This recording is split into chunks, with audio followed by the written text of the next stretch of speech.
Sir Jim Ratcliffe has made his first pick. Yes, could Micheal Olise be the first signing of the new man in charge of football operations at Manchester United? Meanwhile, RB Leipzig has sanctioned a loan move for their top striker who wants out. Where is he headed? Is it to Old Trafford? I'll tell you about that in a bit. And also, I've got some new interests that I imagine. Man United at a time like this, we are linked to so many players, and it's here on the transfer corner on the United Hotspot where you get to see all of it. Subscribe, become a member, and let's get into it. Now, quickly, starting off with the new one, the big one. Sir Jim Ratcliffe is reportedly interested in making Micheal Olise, the 22-year-old winger who has played for France in the junior ranks but is born in England. He plays for Crystal Palace all the way in London, but he has excited Sir Dave Brailsford and his team, that is the ones, of course, executing stuff at Manchester United under Sir Jim Ratcliffe. Now, Micheal Olise is a winger who I would liken to, I think I would liken him to Riyad Mahrez. His style is like that of Riyad Mahrez. I think he's the new Riyad Mahrez in terms of how he plays. If you've watched Riyad Mahrez for Manchester City, this is exactly how this boy plays. Now, he was injured for some time, and this is why he's a top player. He was injured for some time, but returned in November, only to score 5 goals in 7 starts for Crystal Palace. He has scored 4 in the last 5 games. He's certainly a forward who has got goals, and of course, the team is looking at finding an exciting attack, because the attack is what excites fans, isn't it? But also, it is what gets you the goals. So the idea for Manchester United is to get someone like that who will bring in some goals and excitement on the wings that have been a little blunt with Antony.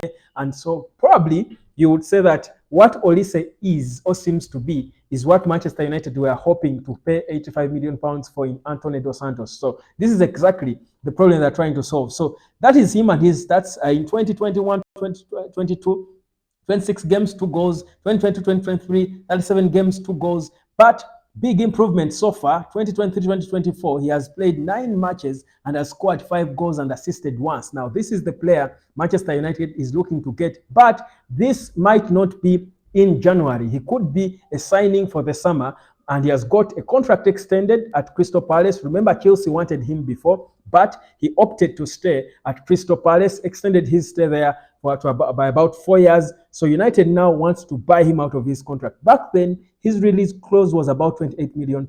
Obviously now, it's going to be way more than that. But the question is, who needs Micheal Olise when you have Mason Greenwood? He's a winger. Yes, he's good. But for me, I think Greenwood is the player Manchester United should be looking at. This guy is likened to Bukayo Saka. People say Man United is finding, Bukayo Saka's solution. I don't think we need to do that. But anyway, he's a good player, no doubts about it. He certainly will come a bit expensive, more so in this day and age where the market is so crazy.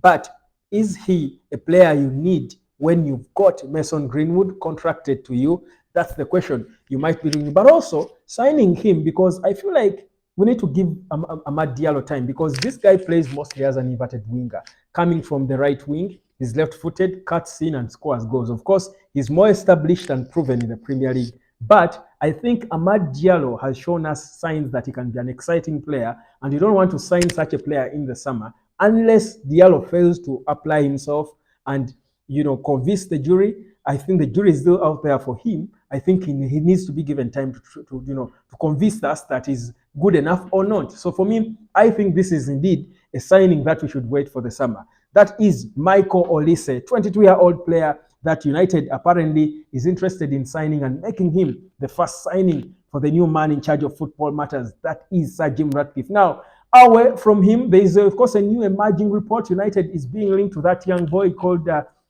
Javi Guerra.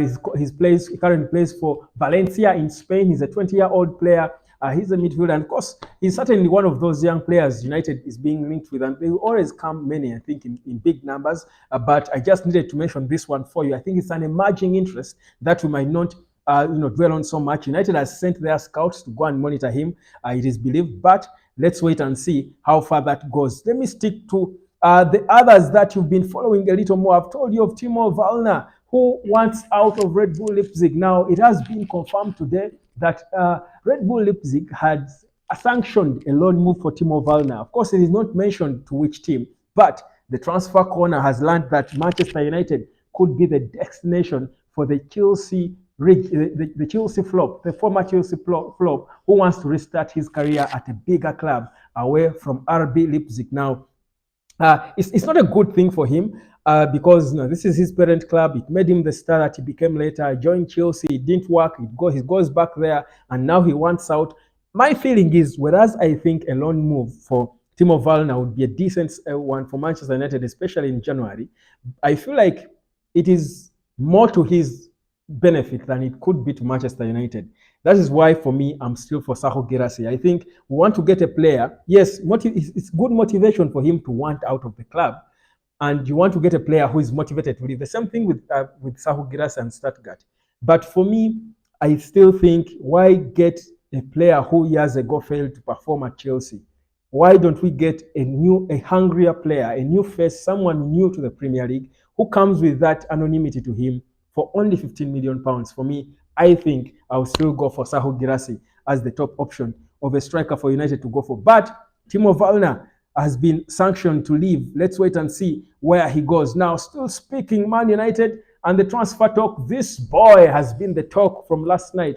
Jadon Sancho, and as it is, Man United are working tooth and nail to make it snappy. They do want to offload Jadon Sancho as early as they can. Now, talks are going on smooth between Man United and Borussia Dortmund, and what we understand now is that Dortmund, like I told you, are willing to pay a third of his wages. That's close to £2.6 million of his wages. United will pay the remainder, and that's, of course, the final details they are going through. Anytime from now, Sancho back to Dortmund is going to be here we go. And here on the transfer corner, we'll give it to you. So Sancho will be headed back to Borussia Dortmund. That's a matter of time. And there will be some cash, I think, that is going to be spent. The agreement is still being structured. I think Manchester United is hoping to get some cash from Borussia Dortmund because, like I told you, United is desperate for cash, but you've got players on big contracts who don't want to leave, who no one wants to price out of their contracts. So United has got to find smart ways of negotiating deals to loan out players, but also raise some money if we are going to finance any transfer or buying of players in this transfer window. So that's the Sancho situation, and that's what's going on with Jadon Sancho and Manchester United. Now, still talking Manchester United, I told you before that we've been linked to Chupo-Moting. Now, the reports coming through do suggest that United are yet to make any formal interest in Chupo-Moting. For me, hand clap. This is good news to Manchester United because Chupo-Moting is not a player I would want to sack Manchester United. So it is said today that Man United are yet to make any official offers to Bayern Munich to try and price out or get Chupo-Moting on a short-term loan of about 6 months until the end of the season to try and boost our attacking line. That seems to be a little blunt, especially when Rasmus Højlund is not there. So that's the good news today when it comes to our transfer talk concerning Manchester United. But to sum it up for you, the biggest one today is that Sir Jim Ratcliffe might have pinpointed his man all the way from Crystal Palace, none other than Olise, Micheal Olise. He's a 22-year-old forward. People have got reservations about his attitude. People wonder why he refused to join Chelsea. Of course, Chelsea is not the biggest of clubs, really, you would understand. But also, a player who has been in London might not exactly want to just cross to another London team. You want something new. Crystal Palace is in London. So Chelsea is in London. So maybe he didn't want. So this is the biggest one for today. Micheal Olise, do you feel look, if you haven't watched him play, think about Riyad Mahrez. For me, they are exactly the same kind of molds of players. The style, the way he cuts in with his left, he's mostly left-footed, playing from the left and coming in. I feel like him, whereas he's more proven than Amad Diallo, I don't think we need him now. I think we need to give chance to Amad Diallo. But most importantly, who needs to spend probably more than 60 million?